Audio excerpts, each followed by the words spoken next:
Now, I know you saw this one. The Santa Clara Vanguard. I did. Had their show premiere. What'd you think? I was a fan. It was not what I was expecting in a good way. I think as people were talking about, their brass was stronger than last year for sure. At least at this time period. But obviously they have more vets. Big fan of the uniforms. Reminds me of a different version of Babylon. Sure. Yeah. With the mainly not because of the uniform, but just because of the mesh. Right. Right. Yeah. Yeah. I mean, it was all right. Yeah, sure. Yeah. Michael Gaines posted a quote from designer. He's no longer with us, Alexander McQueen. I've enjoyed McQueen's fashion. I still wear his shoes, not necessarily designed by McQueen himself because he passed away a long number of years ago. But his company, his vision. So definitely a fashionable statement with their costuming. It was. On there. I like. There's no props too. Props again. The uniforms are the costumes, however you want to describe them. Polarizing in that way of I think there's you like them or you don't. Yeah. I think some people love them and other people are like, they're not for me. I don't, see if I say this the right way.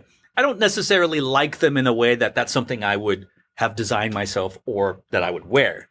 But I love the swing and the risk that they're taking with everything put together. So applause to the visual people who put all that together. Again, a comment that they don't need either of us to say, but I think Michael Gaines is a genius. Yeah. I think Jim Moore, all those Andy Toth. Is Andy Toth with them or is it Jim Moore? Andy Toth is with the Santa Clara Vanguard. Jim Moore is with the Blue Coats. Is that right? Somebody fact check me on there. But either of them, both of them are geniuses. But when you pair them with Michael Gaines, it's just you create visual magic. They're geniuses. The drill is amazing. The staging is amazing. I feel like it gets more Vanguard specifically, especially the last 2 years.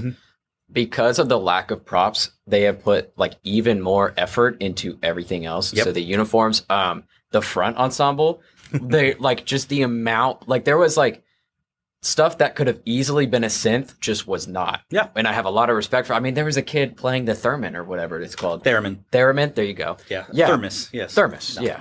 But that's cool. That could have been a synth and it wasn't. And I have to respect that. That's really cool. And it's also engaging, especially...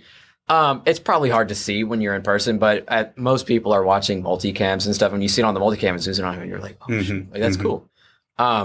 Big fan of that. I think because of no props, they definitely add more effect into the music and everything in general like that. Yeah, definitely. Lots of the choreography, lots of the staging, lots of the characterization in there. Once again, hearing it and seeing it in a real show environment, it grew on me.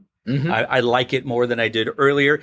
It harkens back to me sort of these late 90s, early 2000s Vanguard shows, if you're familiar with them, where, they're doing Bartok. They did Bartok, or they did Not the Nutcracker, where they were kind of playing everything that you don't know from the Nutcracker as opposed to the standard things.